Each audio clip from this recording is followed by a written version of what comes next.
Robert Talks. News, fashion, inspiration, people. George Robert Talks. Uma produção da GRT em parceria com a Flyby Agência Digital. Está no ar o programa George Robert Talks. O tema que vamos abordar hoje é educação, frustração e criatividade. E nada melhor que conversar com uma profissional especializada neste tema. Para compreendermos o universo da vida acadêmica relacionando o processo aluno-escola, a minha convidada de hoje é a psicopedagoga institucional Elizabeth Lima. Confira. George Robert Talks. Seja muito bem-vinda, nossa querida Elizabeth Lima. Obrigada, Jorge. É uma satisfação imensa estar aqui com você hoje, com esse público maravilhoso. Muito obrigado. Tenha certeza que o prazer é todo meu, da minha equipe. Já tivemos uma primeira conversa e hoje nós vamos para um assunto, gente, um tema bem mais específico para que vocês, profissionais da área e também mães e pais, consigam entender mais o universo, vida acadêmica e o aluno. E dessa forma, nós decidimos convidar uma profissional que estuda muito sobre o tema e ela também, gente, é coautora do livro Intervenções Criativas para Crianças e Adolescentes. Coautora porque ela escreve aí um capítulo desse livro falando sobre a frustração e a criatividade.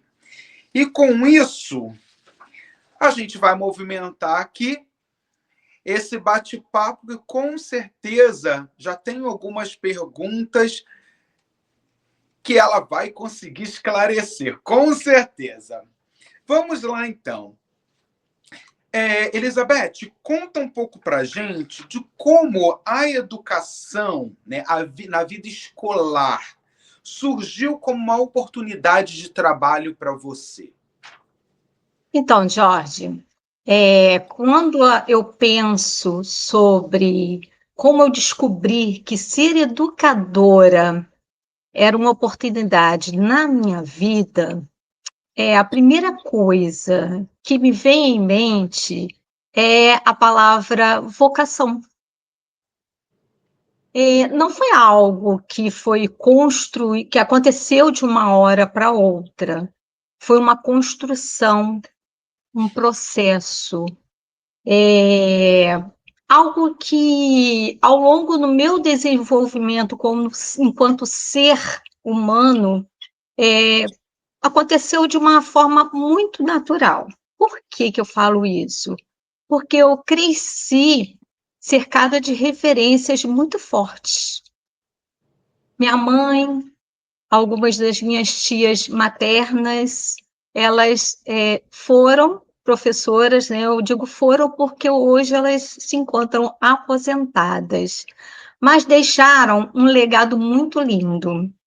Então, enquanto criança, eu via de perto o envolvimento delas com a educação, o cuidado com os alunos, as histórias, os desafios que eram enfrentados, principalmente quando elas faziam a diferença, né, na vida das pessoas, e isso é muito importante. Crescer vendo isso, participando disso, é muito importante na vida de uma pessoa, né? E ainda mais numa idade muito tenra, você vai vendo, vai percebendo e vai se inspirando também naquela pessoa, né? Ou naquelas pessoas, no meu caso, foram as minhas tias e a minha mãe. E mesmo sem perceber, aquele ambiente que eu vivia em casa, ou quando ia na casa da minha avó, que via minhas tias trabalhando, foi me mostrando que educar vai muito mais além de ensinar conteúdos. É sobre acolher, é sobre escutar, é sobre acreditar no outro, mesmo quando o outro não acredita nele mesmo. Verdade. E aí, sabe, Jorge, com o tempo, eu fui entendendo que eu também me sentia inteira neste processo, né? Aquilo foi começando a fazer parte de mim, foi incorporando. Eu brincava de dar aula, então o lúdico, a brincadeira, né? Aí que a gente vai começando a perceber como é que o lúdico faz a diferença na vida de uma pessoa, na formação do ser, não é verdade? Então eu me sentia inteira naquele lugar. Um lugar de escuta, de troca, de cuidado. Colocava as bonecas, ou colocava a minha irmã, alguém, meus primos, para serem meus alunos. E aí essa transformação, esse processo, né, ele foi crescendo junto com o desenvolvimento da maturidade, né, as partes do desenvolvimento do ser humano, né, segundo algumas referências que nós temos aí, como Piaget, Vygotsky, e tudo isso vai fazendo muito mais sentido conforme a gente vai estudando. Então, foi aí que tudo fez sentido realmente na minha vida. Então, ser educadora, na minha concepção, nunca foi só sobre ter uma profissão. Sempre foi, e continua sendo, Jorge, uma oportunidade diária de fazer acontecer, de ser crescimento, de ser transformação e de contribuir para o desenvolvimento humano. Na verdade, é o legado, né, que carrego da minha família. Olha que coisa importante que a gente vê pouco hoje. Quando você fala, eu acho muito interessante, da sua fonte de inspiração que já vem da família. A família em relação, né, o que a família tem de melhor nessa área para te oferecer, porque você veio de referências familiares a se descobrir uma profissional da área e ali querer estudar mais. Sabe qual é o Sim. interessante? Você cita mulheres, porque a gente vem de uma época que a maioria nas escolas eram mulheres professoras. Pouco se via, gente, a gente está falando de anos 80, né? Anos Isso. atrás. 90, 2000. 90, 2000, a gente não via ainda muitos professores, eu falo homens, ainda desenvolvendo esse papel importante de educar, né? Então, quando você fala da mulher na educação e esse olhar de mulher, mãe, que quer compreender, entender, ouvir, a escuta, a relação de escuta, que o homem lá atrás não tinha muito, né, essa relação de escuta, essa relação de querer educar e levar para a sala de aula essa importância, né, que a gente hoje pode chamar de o entendimento, a compreensão humana. Antigamente era muito assim. Hoje, o que já é mais comum, porque temos profissionais, homens e mulheres, desenvolvendo Sim. esse papel. Por que eu estou falando sobre isso? Porque muito se fala com a tecnologia, com o crescimento, desenvolvimento humano. A gente estuda e fala muito sobre isso, e para algumas profissões, né? Lá no passado, eram muito designadas assim, para o homem, essa profissão, e para a mulher, determinada profissão, né? E quando você fala sobre isso, né, das suas fontes de inspiração, que veio de casa, você cita mulheres. E essas mulheres, com certeza, te ajudaram a chegar nesse nível de compreensão também, além de todo o estudo que você tem. Com essa vasta experiência na educação, quando você se interessou em estudar sobre o comportamento dentro da escola, relacionando, né? Assim, aluno, casa e esse processo acadêmico. Quando surgiu? Porque até então, lá atrás, a Elizabeth era uma educadora, uma coordenadora, e se preocupava com um todo, e hoje parece que, como psíquico-pedagoga institucional, a sua área começa a ser uma área, mas tem uma meta, e essa meta, né, de chegar até o aluno e compreender as dificuldades daquele aluno, como surgiu, como aconteceu, surgiu não, né, gente? É como aconteceu esse amor por essa área. Então, George, na verdade, como você falou da experiência, nada melhor do que a gente estar no chão da escola para poder ter essa percepção e a sensibilidade também, não é? Eu comecei a perceber que nem todas as dificuldades da aprendizagem vinham só pelo conteúdo que era trabalhado no dia a dia das salas de aula. Na prática, dentro da sala de aula, eu observava e chamava muito a atenção algumas situações, né? Quando eu observava.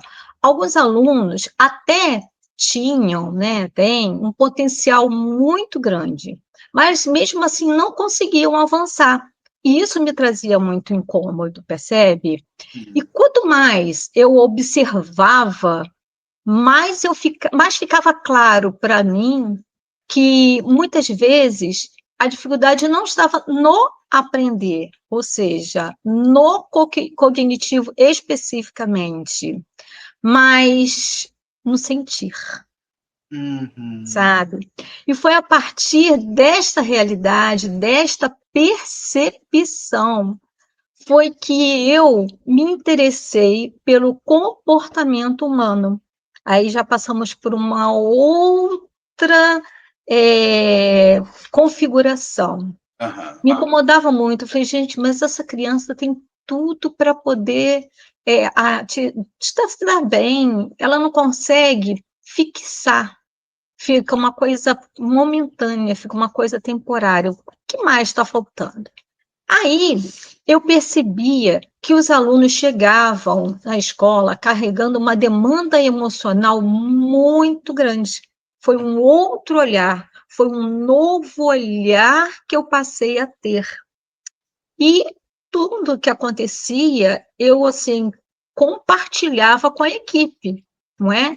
Eu, professores, direção, sempre dialogando, sempre entrando em diálogo. Olha, eu tenho observado que está chegando, mas, de uma certa forma, ele está trazendo alguma demanda que aconteceu em casa, ou que aconteceu com ele não consegue dividir com a família, mas tem alguma coisa diferente aí e que está sendo um entrave para essa aprendizagem significativa desse aluno, desse estudante.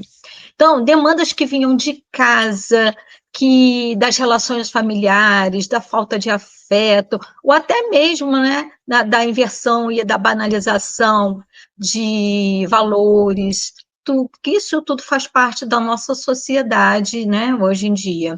Então, essas demandas, na verdade, elas não ficavam do lado de fora. Elas vinham para dentro da escola com eles, né? Não conseguia se separar. Elas entravam junto com os alunos e se manifestavam em forma de desatenção, de agitação, de agressividade, de dificuldade de fixar, né? Ficava tudo na memória temporária, não conseguia transpor para a próxima etapa, que era passar para a memória definitiva. E aí, esses conflitos, muitas das vezes, eram sofrimentos silenciosos. Sofrimento silencioso. E como psicopedagoga institucional, eu fui entendendo, fui estudando, né? Sempre estudando, sempre procurando me aprimorar, que aprender não é um processo isolado. O emocional e o cognitivo, eles caminham juntos. Quando o estudante, quando a criança ou o adolescente não está bem emocionalmente, o aprendizado também se fragiliza. Essa é a realidade. Esta é a verdade.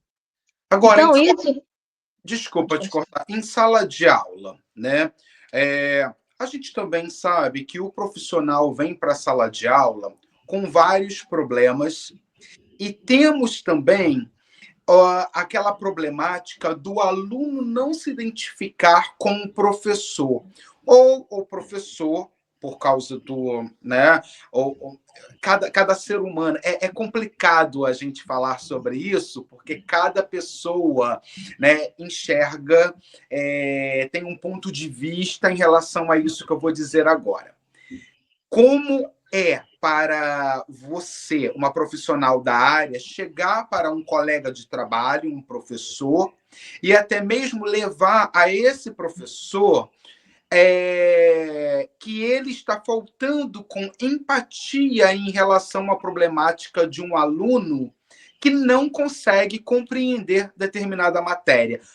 Como é para você? Eu sei que é um problema complicado, é difícil, mas esse trabalho acontece.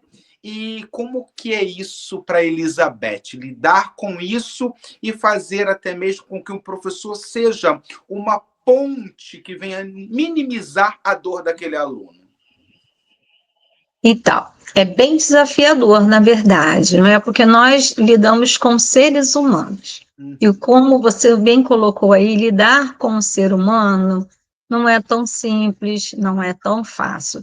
A gente precisa também estar ali junto com aquela pessoa que está mediando este processo. Então, hoje a gente diz, né, na linguagem educativa, que o professor ele é o mediador do processo.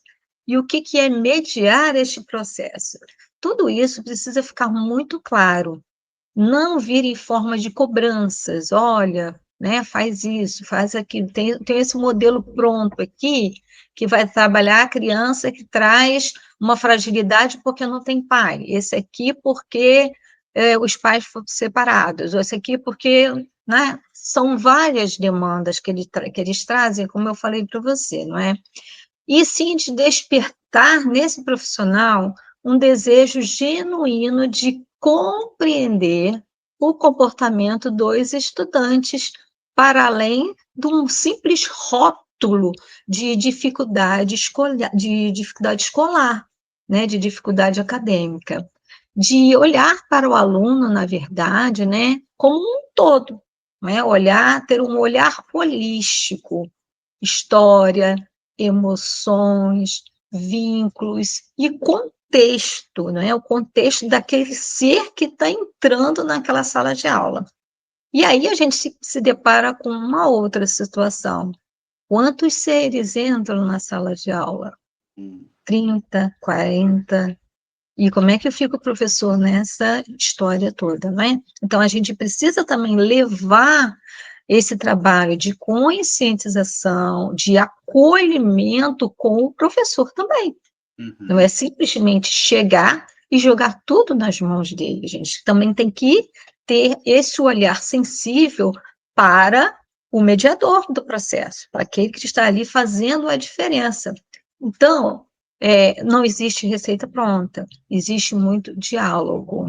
O diálogo ainda continua sendo a melhor forma da gente encontrar soluções que sejam favoráveis, que sejam possíveis e que façam com que o processo seja mais leve, que ele não fique tão pesado. É um desafio, É. entende? Mas é um caminho. Agora, com esse trabalho, como é a abordagem em relação aos pais dessas crianças que sofrem tanto com o problema do não aprendizado, simplesmente porque a criança é reflexo daquilo que ela traz de dentro de casa, né?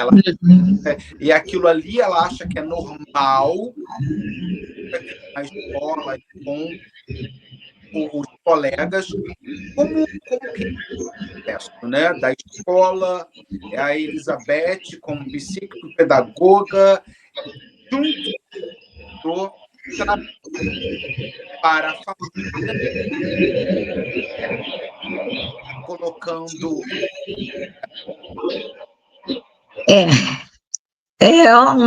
Mais uma parte do desafio da educação, não é? Você trabalha aí duas situações, uma para quem vai mediar e a outra para quem é responsável por aquele ser que está em desenvolvimento.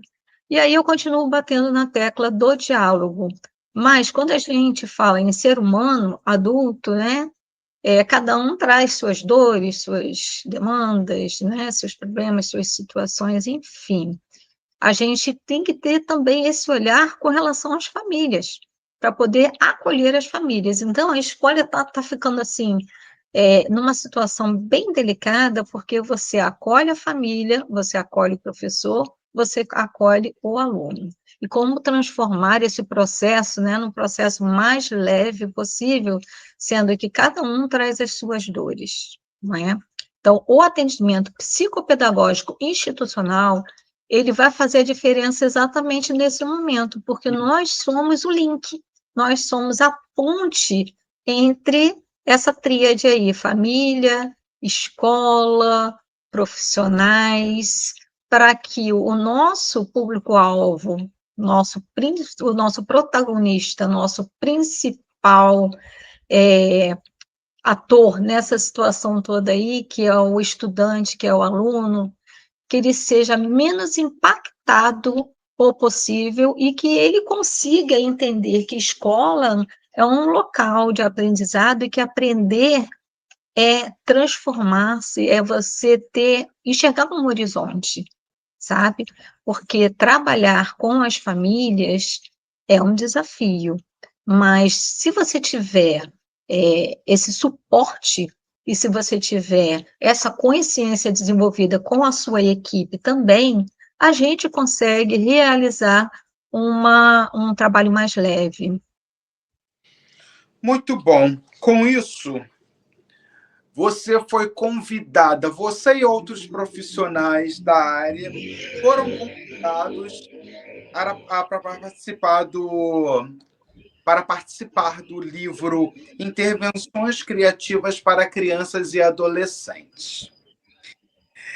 Você, como coautora, você traz para a gente um tema muito importante que fala justamente sobre a frustração e criatividade. Uhum. Você começa falando aqui no capítulo que você defende o tema. A frustração é uma resposta emocional resultante do bloqueio de um desejo ou necessidade, gerando o sentimento de impotência e desconforto. Freud, 1920. Vamos falar um pouco desse desconforto que acontece com todos nós, né? Nós somos frutos do meio. Podemos ter uma vida educativa excelentíssima, mas se a gente não se preocupar com o nosso aluno no conhecimento do eu, esse profissional do futuro vai ser um profissional frustrado. Vamos lá, então. O porquê você decidiu falar sobre essa frustração? Lá no passado, a Elizabeth, como aluna, se sentiu frustrada com esse processo sala de aula, ela como aluna e hoje vendo como profissional e abraçando essa temática? Como foi para você? Especificamente falando sobre a frustração em relação à aprendizagem para a Elizabeth, não foi algo assim muito marcante na minha vida, não, Uhum. sabe? Eu sempre fui uma aluna comportada, sabe aquele perfil comportada, faça direitinho aquilo que precisa ser feito, mas é assim, da época que eu estudei para os dias de hoje, nós tivemos muitas mudanças, né, na educação, principalmente aqui no Brasil.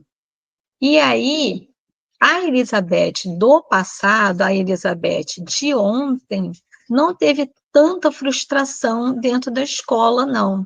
Nos diversos setores que eu permeava dentro da escola, não só na questão da aprendizagem sistemática, não é? Do aprender para você aplicar na vida, conteúdos, né? E por aí vai.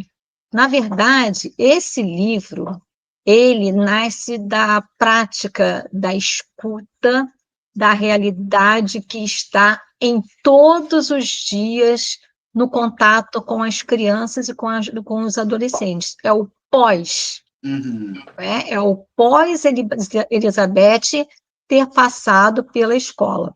Lembra lá atrás que eu falei que eu tive referências, que eu brincava de escolinha? Então, eu aprendi com as referências que eu tinha, de uma certa forma, a lidar com diferentes situações.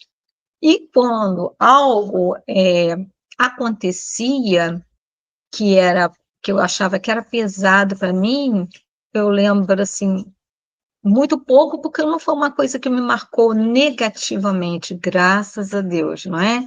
Mas hoje eu me preocupo com isso. Hoje eu vejo exatamente o contrário acontecer, não é? Muitas das vezes, dependendo das situações da família, da realidade que a família tem, muitos pais saem muito cedo de casa e os filhos ficam ou com a avó, ou com a tia, ou com o tio, ou com uma pessoa, não é, que eles confiam para poder cuidar daquela criança, daquele adolescente durante o dia, e Uhum. aí entra aquela questão que eu falei da falta do afeto. Mas com a Elizabeth mesmo, não é? Eu tive uma experiência muito diferente do que eu percebo que esses estudantes, essas crianças, esses jovens estão passando. Uhum.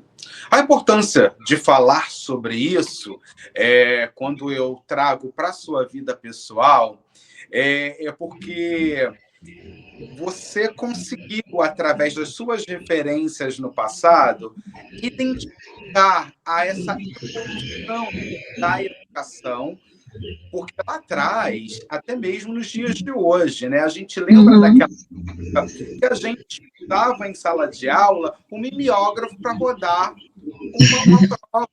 E hoje não é mais assim, né? Hoje é com essa tecnologia, a tudo no computador, há escolas que os fazem prova usando o próprio laptop somente para responder determinadas respostas, né? Só para dar ali, para responder determinadas questões.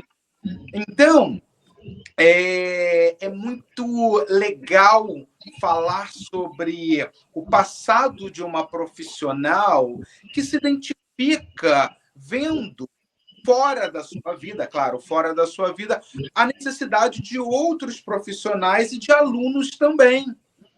Porque, por mais que nós sejamos muito esclarecidos, a gente vai chegar em sala de aula como aluno, vai encontrar outros colegas com vários problemas, e a gente sabe que aquele problema, né, vem de onde? Vem de casa, ele traz de casa. Pessoal, então né, é uma profissional como você que consegue levar para dentro das escolas o separar Uhum. o que está lá fora para a sala de aula. Também a questão de profissionais da área. Como coautora do livro, né, que foi muito bem pensado pela Thalita, né? Ela Isso. é organizadora. Isso. Surgiu esse convite, como foi para você abraçar, né, este convite e ter um estudo mais aprofundado em relação ao tema que você traz sobre a frustração, e a gente não pode deixar de falar também da criatividade. Criatividade também, às vezes, depende do ponto de vista do profissional que nos avalia, cria uma certa frustração no aluno. Então, como foi esse convite da Thalita para você? Foi assim, primeiro foi um sonho realizado, né? Um dos sonhos realizados, não é? Eu já participei de outros trabalhos com a Thalita, né? Por exemplo, nós construímos juntos o baralho emocional, que a gente utiliza muito nos settings terapêuticos, dentro das salas de aula. Eu, como psicopedagoga institucional, eu atuo dentro de escola, não é? Não faço um trabalho clínico de hipótese diagnóstica. Então, eu já tenho outros trabalhos com ela também, e a gente já leva para o professor, a gente oferta ao professor, olha, eu tenho esse material aqui, isso é muito importante, né, Jorge? Você está na disposição de poder também ofertar. Agora, também é uma escolha do outro aceitar ou não. A gente faz aquilo dentro do justo e necessário, né? Eu faço a minha parte, o outro escolhe o que ele vai fazer. Mas sobre o livro é a realização de um sonho. E a Thalita eu já acompanho há muito tempo, desde o trabalho que eu também realizo dentro das escolas, com a oficina das emoções. A gente realiza na escola eu realizo um trabalho muito bacana, que é exatamente sobre as nossas emoções. As crianças, vou falar especificamente de criança mesmo, né, dessa faixa etária, elas muitas das vezes não sabem nomear o que sentem. E as famílias não conseguem entender o que está acontecendo com aquela criança. Então, é mais fácil entregar, você falou das telas, né? É mais fácil, muitas das vezes é mais fácil entregar a tela, ou entregar um telefone celular, um tablet para a criança, ou ligar num canal, enfim, né? Entregar a tela para a criança, para ela se distrair, entre aspas, do que você tentar entender o que está acontecendo com aquela criança e ajudá-la a nomear o que está sentindo. E a Verdade. frustração está nesse processo aí, não é? Todo esse caminho que eu compartilhei até aqui agora, de vivência de escola, de olhar para o comportamento humano, a compreensão de que o emocional e aprendizado caminham juntos, tudo isso acabou se transformando naturalmente numa escrita, né? Naturalmente, porém, ele foi um processo, demorou um tempinho para a gente chegar aí neste capítulo sobre a frustração. E hoje, especificamente, eu vejo que as crianças, os adolescentes, até mesmo os adultos responsáveis, têm muita dificuldade em lidar com esse sentimento, que é a frustração. E aí foi assim que surgiu a minha participação como coautora, não é? No livro Intervenções Criativas, né? Um livro que nasce dessa prática da escuta e realidade de que está todos os dias, de quem está todos os dias em contato com as crianças, com os adolescentes. E esse tema, né, a frustração, é muito pertinente, muito presente no cotidiano, tanto da escola quanto das famílias, né? A gente sabe que a gente sente, né? Tudo que a gente sente vem de substâncias, não é? Substâncias que estão localizadas na parte da cabeça, não é verdade, né? Daqui até aqui, aí já entra uma outra parte que é da neurociência, mas a gente precisa ter essa ideia, né? Essa consciência de que tudo que a gente sente é formado por estímulos e que passa por essas substâncias que estão dentro da gente, não é?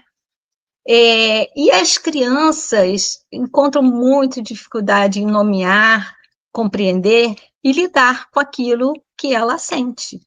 Na escola, por exemplo, a frustração aparece o tempo todo.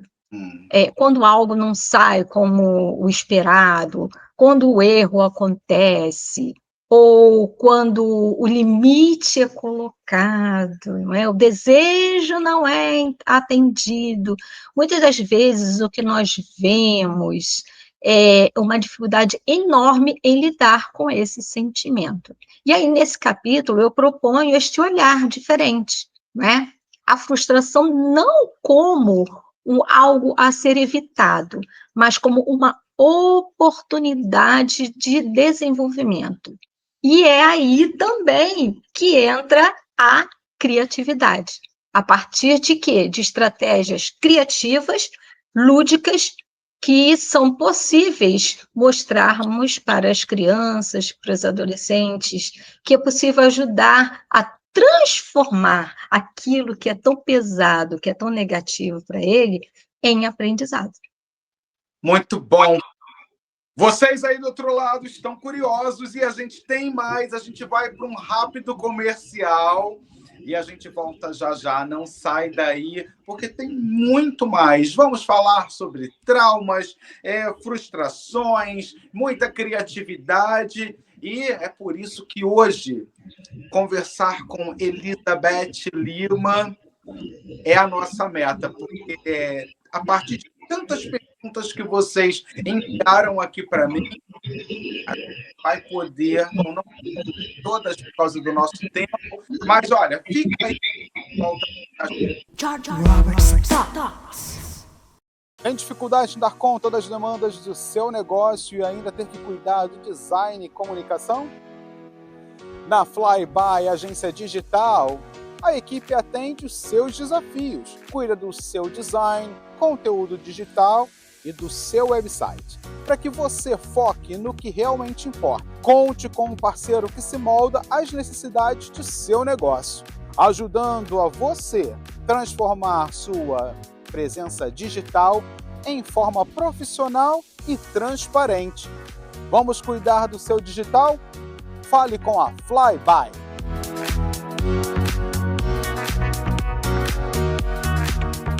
Bem-vindos à barbearia do Carioca. Nosso ambiente aconchegante garante uma experiência agradável e descontraída. Cortes de cabelo a partir de R$ 45 e cabelo mais barba por apenas R$ 80. E também oferecemos vários serviços para ajudá-lo a encontrar o estilo que melhor se adapta a você. Venha nos visitar e experimente nossos serviços excepcionais a preços acessíveis. Você merece essa experiência. Got a leaky faucet, clogged gutter, or damaged roof? Sometimes you just can't fix it yourself. Or hire a husband for a day handyman services tackle all your home problems. For over 15 years, we've been helping homeowners across New Jersey, New York, Pennsylvania, and Connecticut with quality repairs you can trust.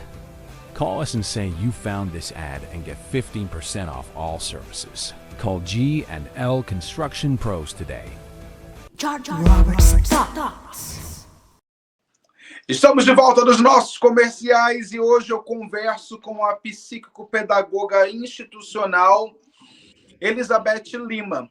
Para você que quer segui-la nas redes sociais e quer saber mais sobre o livro Intervenções Criativas para Crianças e Adolescentes, acesse a bio no Instagram e ela vai te dar toda a informação necessária.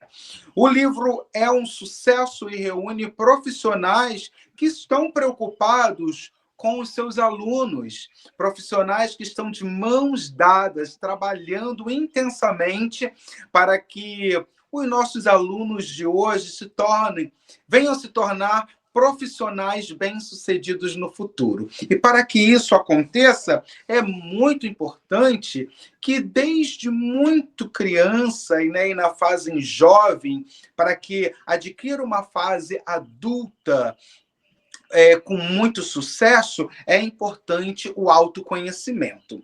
Então, eu também separei aqui uma frase que diz: quando você conhece e aceita quem é de verdade, o seu coração encontra paz.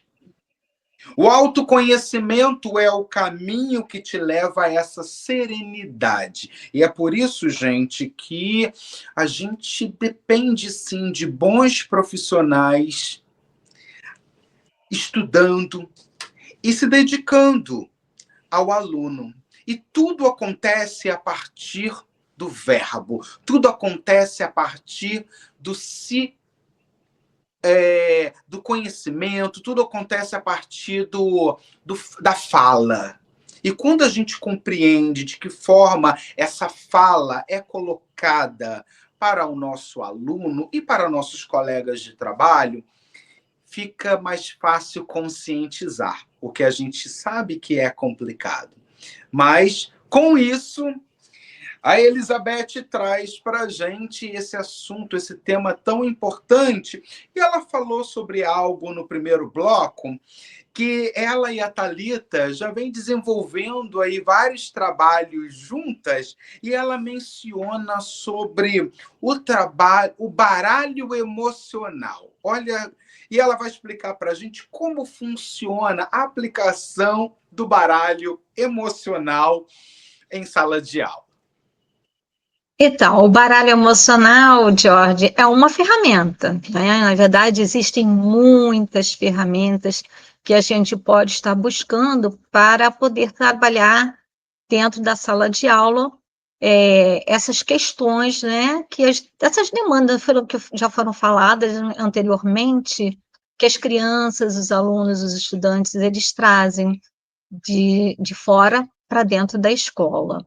E o baralho, ele é constituído de 40 cartas com temáticas diferentes e que em um momento específico, né, do dia a dia, da sala de aula, o professor ele poderá estar aplicando com a sua turma, fazendo uma reflexão, momentos de pausa, de escuta ativa, não é? A escuta ativa é muito importante.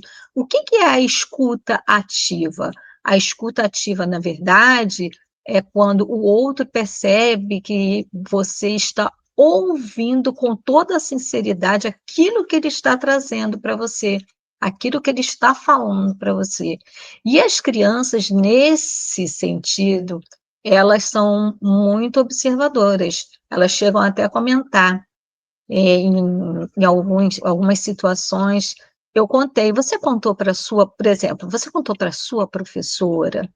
Eu contei para a minha professora, mas eu acho que ela não entendeu, porque ela estava olhando para o lado e ela estava guardando o material.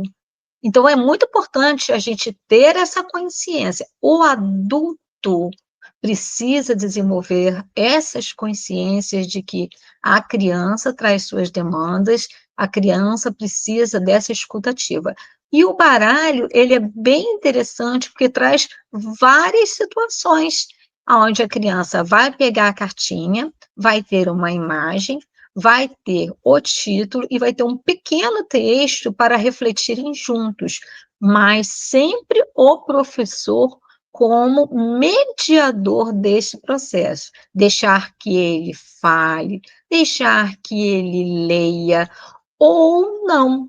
Se ele tirou uma cartinha e aquela cartinha não fez bem para ele, o mediador ele precisa ter o quê? A sensibilidade de perceber, opa, aquilo causou um desconforto para o meu aluno. Já vou ficar atenta, já vou fazer alguma anotação com relação àquilo. Então, é esse tipo de auxílio, sabe, da escutativa e do olhar sincero frente às demandas que eles trazem. Aí sim, a gente vai conseguir começar a alinhar toda essa dificuldade que surge naturalmente no dia a dia do espaço escolar, principalmente da sala de aula, para que o adulto mediador, o professor, o educador, possa ajudar aquela criança naquela dificuldade emocional. Agora, o baralho ele é aplicado para um grupo ou ele é aplicado entre o professor e o aluno de forma individual? Como acontece esse trabalho? Porque é um profissional para tentar compreender o que várias crianças, vários adolescentes estão sentindo. Então, como acontece essa aplicação? Tanto faz, pode ser individualmente ou em grupo. Aí vai depender da demanda que o professor observar dentro da turma, não é? Pode ser na sala de AEE, por exemplo, né, em parceria com os mediadores dos processos de dificuldade da aprendizagem, ou dentro da sala de aula. Nesse caso, nessa proposta aí, o baralho, ele é para ser trabalhado em grupo, na sala de aula, mas pode ser também trabalhado individualmente. Desafiador, não? O professor, o educador, quando a gente fala desafiador, isso é independente do país em que se vive. Eu tive a oportunidade em lecionar tanto aqui nos Estados Unidos quanto no Brasil.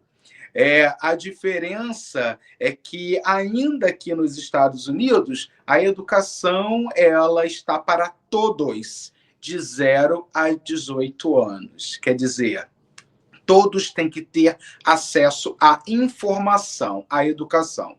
Nos dias de hoje, a gente vê que, ainda assim, com toda essa tecnologia, a informação ela está para muita gente, mas não é uma informação que venha acrescentar. Tem informações aí que está para todo mundo, mas não acrescenta a nível profissional. E os professores sofrem com isso, porque nos dias de hoje, ainda assim, a gente chega no Brasil, eu chego no Brasil e eu vejo muitas das nossas crianças ainda vendendo bala, água mineral no semáforo para ajudar dentro de casa, né? E como hoje, né, você é uma profissional da área e estuda o comportamento, né, o comportamento. E muitos profissionais como você hoje no Brasil estão na luta para que a educação chegue a todos, né? Como é que está para você hoje, dentro da sala de aula, das escolas, né, esse processo da informatização para que pais estejam mais conscientes de que o seu filho tem que ir para a escola para se alimentar de todo esse material que vocês, professores, educadores, estão ali para oferecer? Pergunta, eu sei que é um pouco complicada. A educação em si é um desafio, né? Porque você não trabalha com uma situação específica, não é? Por exemplo, você não trabalha com uma produção em série, uma coisa mecanizada, você trabalha com vidas, e trabalhar com vidas é sempre muito desafiador, né, George? Verdade. Então, essa questão, ela parte muito da tomada de consciência. A gente procura trabalhar com os pais, né, em primeiro lugar, com a família, com os pais, essa questão da tecnologia, processo de tomada de consciência. A gente, muitas das vezes, se torna pessoa chata e repetitiva porque tem que falar a mesma coisa sempre. Uhum. Cuidado com o uso das telas. Quais são os prejuízos que as telas podem causar quando as crianças estão muito tempo de frente para elas? Horário de dormir, quanto tempo essa criança, esse adolescente está tendo de sono de qualidade para chegar no dia seguinte à escola. Então, são, assim, situações que diariamente a gente está convivendo. O Uhum. aluno que dorme na sala de aula, e aí quando você vai olhar, quando você vai verificar, é porque ele não está tendo a noite de sono restauradora que deveria ter para estar pronto para o dia seguinte receber as informações e transformá-la em conhecimento.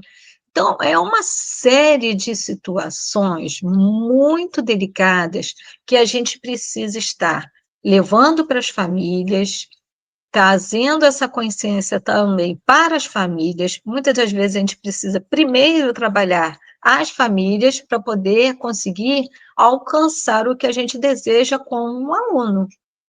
Entendeu? Por exemplo, numa das instituições que eu trabalho, e agora aqui no Brasil é lei, é proibido o uso do telefone celular na escola. No período que ele está na escola, é proibido, é lei. Eles não têm a questão da escolha, é lei, não pode usar. Mas cabe a cada instituição como ela vai administrar isso da melhor forma possível. Na instituição, onde uma das instituições que eu trabalho, nós programamos, nós projetamos o resgate das brincadeiras infantis. Uhum. Hoje, a gente vê aluno do ensino médio pulando corda na hora do intervalo, porque para eles não pode ser recreio, é intervalo, porque recreio é coisa de criança, ainda tem isso. Então, eles estão pulando corda, eles estão jogando bola, eles estão brincando de xadrez, sabe? Resgate, trazer novas e antigas, resgatar as antigas que para eles passam a ser novas formas de diversão, de prazer, não é? Porque até então a tela ela é muito sedutora. A Verdade. internet, esse mundo interativo, ele é bastante sedutor, mas a gente também pode estar resgatando algumas outras ferramentas, né, como são os jogos e as brincadeiras, para eles também experienciarem e ver que ali também existe um momento de prazer, sem causar grandes prejuízos, sem causar grandes danos a esse processo, né, de construção da aprendizagem significativa, porque a mente fica comprometida. Muito tempo, né, à frente das telas vai trazer, dava uma tese de mestrado aqui, a gente não ia sair daqui hoje, né, de tanto conversar sobre isso. Então, trazer ferramentas alternativas e o trabalho incessante de conscientização com as famílias. Eu fico muito feliz quando você deixa para a gente, você fala sobre, em pleno ano 2026, esse resgate dos anos 80, 90, né? E era o que a gente fazia. Embora eu não tive, acho que muitos dos meus colegas de escola, a gente não tinha muito acesso a brincar na rua. Pelo menos eu não tinha muito esse acesso, porque eu tinha uma agenda de academia, aula de inglês, balé, sapateado, e era muita coisa. Então, assim, mas teve muita gente da minha época que brincou na rua, né? Mas na escola era isso. O momento recreio, a gente não tinha telefone celular.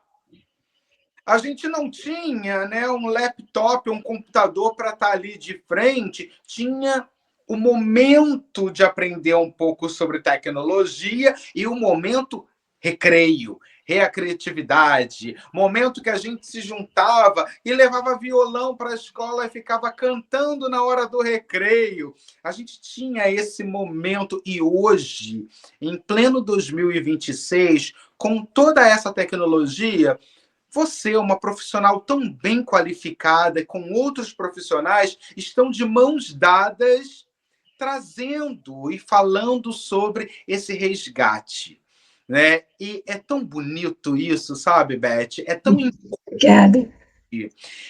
essa conscientização que para tudo existe um momento certo, Uhum. né? E com isso passou um filme na minha cabeça quando você falou desse momento de hoje. Então, esse desenvolver com esse material aí que a Thalita te fez o convite, e você vem falando sobre coisas tão legais, né? É o momento da descoberta artística, o desenho, desenhando as emoções, né? Tem Uhum. um capítulo que você fala sobre isso, você fala sobre o diário de escrita emocional, é você estar ali escrevendo o que você sente, não estar na tela do computador, digitando para um outro alguém, mas você ter esse momento consigo, né? Esse momento. A criação de música, olha só, a criação de música ou batidas, né? Olha como interessante é você se conectar com aquilo que você escuta e você sentir. É o sentir a música. É a poesia falando com você, é o se descobrir em algo poético. Isso é tão bonito, isso é tão... E você também vem falando de jogos e brincadeiras, como você acabou de jogar, você acabou de falar também sobre o baralho, né, que é uma ferramenta importantíssima na sala de aula. E com isso, você abraça vários processos na vida de jovens, né, de crianças, adolescentes, e com certeza eu falo isso, né, gente, para que vocês entendam, né, hoje a gente está falando aqui sobre isso, mas lá atrás, essa profissional que conversa comigo hoje, né, ela contribuiu muito para a minha formação educativa, né? Eu lá nos meus 2 anos e meio, 3 aninhos, era ela que pegava na minha mão e me direcionava à sala de aula. Ela foi uma das primeiras profissionais que começaram esse processo de contribuir para o profissional que eu sou hoje. A gente se torna algo na vida. E a educação, como o maior passaporte para a minha liberdade, que é isso, né? A educação é o maior passaporte para a liberdade de todo ser humano. E é por isso que a profissional hoje, Elizabeth Lima, é aplaudida por mim, por vários colegas de trabalho, por uma equipe que por trás disso tudo que tem uma equipe que assiste, aplaude, e a gente fica muito feliz com esse trabalho, porque a gente sabe o quão difícil é conscientizar não só quem está dentro de sala de aula, mas quem está fora também, né? E com isso, gente, quer saber mais sobre o livro? Entre em contato com Elizabeth Lima pela bio que fica na tela, @Elizabeth Terapias Integrativas, fica aí na tela para todos vocês. Além desse trabalho maravilhoso que ela desenvolve em sala de aula, ela pode também esclarecer como você, mãe e pai, pode ajudar o seu filho nesse processo de sala de aula, casa e também na construção desse ser humano que depende de você, depende de nós, adultos, para que no futuro eles possam, sim, ser profissionais qualificados e sem muitos traumas. Vamos, então, no nosso bate-bola. Vamos lá, então. Bate-bola com Elizabeth Lima.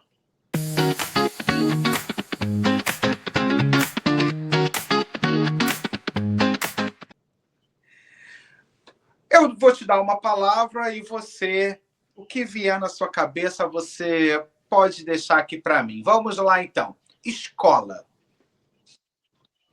Escola. É o lugar onde o conhecimento encontra o emocional e ganha sentido. Família. Família é o primeiro espaço emocional onde o ser, a criança, aprende a sentir e se relacionar. Um livro. Um livro que eu indico para todos, O Pequeno Príncipe. Muito bom. Uma cor. Uma cor azul, Terapia. integrativa. Perdão. Educação. Educação é relação, é presença, é transformação. Se eu não fosse uma psíquico-pedagoga institucional, eu seria? Eu seria atriz, Eu me defino uma mulher? bacana. Se eu pudesse mudar algo no mundo, seria? O processo de reumanização. Deus é? Tudo. E é isso. Começamos a nossa entrevista com a Elizabeth falando sobre o processo, seu processo na área da educação. Depois do processo do estudo e o entendimento entre aluno, pais, professores. Dali, a gente começa a falar sobre esse livro lançado recentemente, que é Intervenções Criativas para Crianças e Adolescentes, que a nossa querida Thalita Pupo Cruz, que é a autora organizadora, fez esse convite, né? Fez o convite para a Elizabeth e para outros coautores profissionais da área. E com isso a gente aborda o assunto sobre traumas e criatividades. Nisso a gente vai falar sobre vários processos e a gente acaba caindo num bate-bola para terminar esse programa de uma maneira bem leve. E se você não fosse uma psicopedagoga institucional, você seria uma atriz. Se define uma mulher bacana. E se pudesse mudar algo no mundo, seria esse processo humano de forma mais sutil, não tão agressivo como ainda está nos dias de hoje, porque tudo está muito agressivo. E Deus, esse tudo que é responsável, essa energia, né, que movimenta o nosso mundo. E em nome da minha equipe, Elizabeth, eu quero te desejar mais sucesso. Você é luz na vida de muitos colegas de trabalho, alunos, numa área que a gente sabe que ainda no dia de hoje não é tão favorecida e que a gente gostaria de ver a educação, eu falo a educação do Brasil, porque eu sou brasileiro, eu gostaria muito de ver uma educação mais diferente, né? Essa reforma educativa que a gente sabe que está muito lenta, mas está acontecendo, mas e que o Brasil precisa de mais conscientização. Através de profissionais como você, que lutam para isso, né? E eu te agradeço muito, porque é de uma valia, sabe? É tão valoroso, é tão importante.